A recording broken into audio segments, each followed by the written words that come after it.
almost anything that sounds similar to it. Like, for instance, the other day I'm at the free clinic, you know, they call my name, they say, Deber Wilson, Deber Wilson. I get up and answer to it, you know, sick of waiting. I know that's not my name, but that's me. I get up and answer to that. So, you know, that must leave behind a lot of questions in the waiting room with everybody that I have been in the waiting room with, you know, like, why is that guy's name Deborah? You know, does that lady have a beard? Is that the pregnant man? Is that a chick with a dick? How did that lady grow a better beard than me? This is ridiculous. I'm 30, you know? I got people in the parking lot asking me, like, hey, lady, how'd you grow that beard? What's your secret?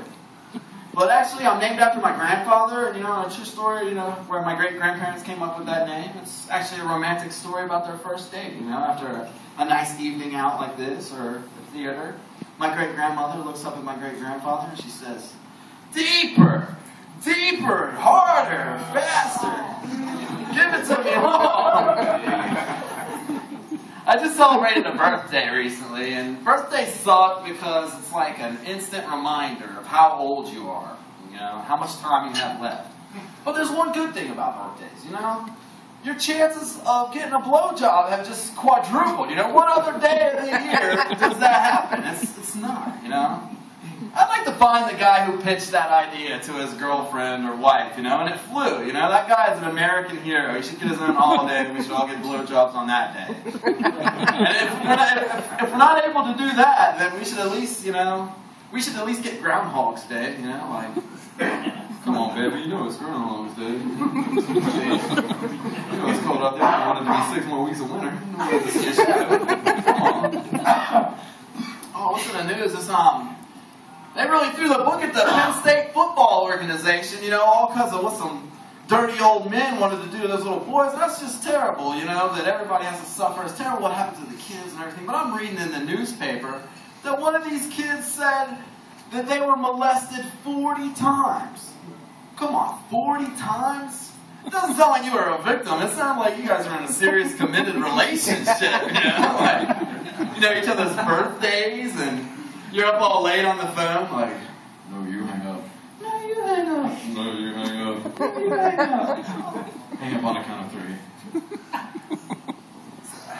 Alright, so what's this Chick-fil-A business? It looks like gay people have bit off a little more than they can deal with. Normally, when a celebrity or an organization offends the gay and lesbian community, you know, they issue an apology, and that's that. Everybody goes on about their business. But now it seems like they've stepped up. America, this is how fat we are. They picked a battle with Chick-fil-A, and I don't think everybody that supports Chick-fil-A, I don't think it's a gay marriage. I think they're just like, hey, chicken sandwiches are delicious, you know? Shit is delicious. You can't let the gays get away with this. We gotta stand up for this. They should have messed with Burger King's nasty ass, you know? I would have been like, Burger King don't like gay people getting married? That's bullshit. Let them get married. You ever been in a Burger King recently? Oh my goodness. No, of course they're for gay marriage. I don't think they care about anything, cleaning or anything. Those people. You know, there's always some transgenders behind the counter with mysterious names like Nikki or Pat. You know, there's always somebody with a neck tattoo that says Deshante or something. You're limiting your choices for future mates. You know, I only date people named Deshante. You know, I think it's terrible that special people. They only work at places like McDonald's, Burger King, Wendy's, and stuff like that, and they work there, you know, they work really hard, you know, they show up every day on time, and they do, but they always get stuck with the crap work, you know, sweeping or mopping or cleaning the bathrooms or something. I say give Reggie a shot, let him do the drive-thru, you know. It can only benefit the employer. Think about it, you know, like say, you know, an angry customer comes up and says, hey, where's my food at? I've been here for 10 minutes, you know, the guy can just say, Reggie over there on the drive-thru. Bless his heart, he's not doing too good.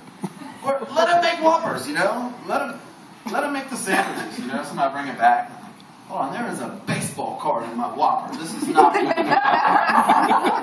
And then the manager has to have a talk with Reggie, like, Reggie, you know, there was a baseball card in one of the sandwiches. It's a Bobby Bonito. The Bobby Bonito roti roll. Did you like it?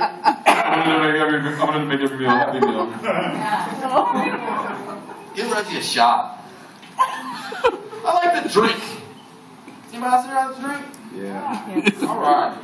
But there's a problem when I drink. You know, when I reach a certain level, I become under the impression that I can dance. You know, and when you look like I look, you know, a corny white guy with red hair, you don't have to be that good of a dancer to get positive attention or feedback from a room full of drunk people, you know. White people are always like, yeah, dude, that's awesome. Yeah, he's doing the work. That's great. Black people are always just laughing at me, you know. I'm sure they're laughing at me, but I don't care. I'm having a good time, you're having a good time, whatever, you know. It's like my inner dance machine just comes on and says, Dilbert. It doesn't know. It can't say my name right either. Dilbert, you were a dancing motherfucker. You need to show these people what you can do. So I'm at a wedding reception recently. Actually, these nice people here in the front row, I'm at their wedding reception. And I'm tearing it up, having a great time, and I guess there's only one black guy there, and I didn't find him until I did the W wrong. He called me out. What kind of a version of the W was that? I had to think quick on my feet. I said, it's the white boy version. It's the Douglas. So if you see me out and I'm cranking that Douglas, I'm having a good time, But the bad thing about super drunk dancing Deber, he's really friendly and he makes friends everywhere he goes. He's the life of the party. But I do not remember you when you walk away, So like all the new people that I meet, you come up to me later in the bar, I'm having a good time dancing or whatever. You're like, Beaver, what's up, man? You're dancing on the floor. I'm like, fuck you. Who are you? What do you mean, Beaver? Who are you? Just like, it's me, Todd. Remember, we like Coronas. Remember? Whatever. I want to talk about black sheep. Does anybody got a black sheep in their family? Believe it or not, I'm not even the black sheep of my family, and I'm pretty messed up. I got a brother named Dale Jr. This guy is cool. When my phone rings at 2:30 in the morning and it's him, I don't want to answer it. Like, fuck. But I know it's going to be an awesome story to tell to my friends Monday. Like, here's my most recent Dale Jr. story, phone call that I get. Hello. Hey, D.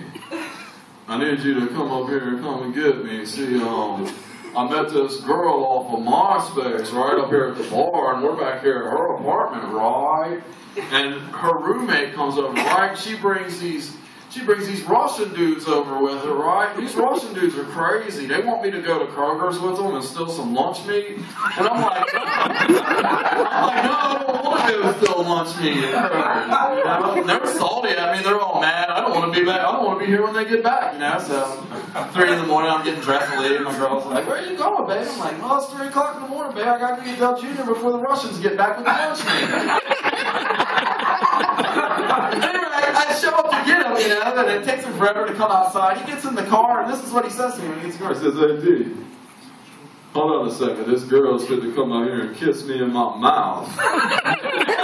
Junior could make something as innocent as a kiss goodbye sound so disgusting. And he's on the phone with her, and I got my phone app out and was recording him from the ride home just to play it very well. She's like, hey, girl, And then first he says, hey, was I kissing you good?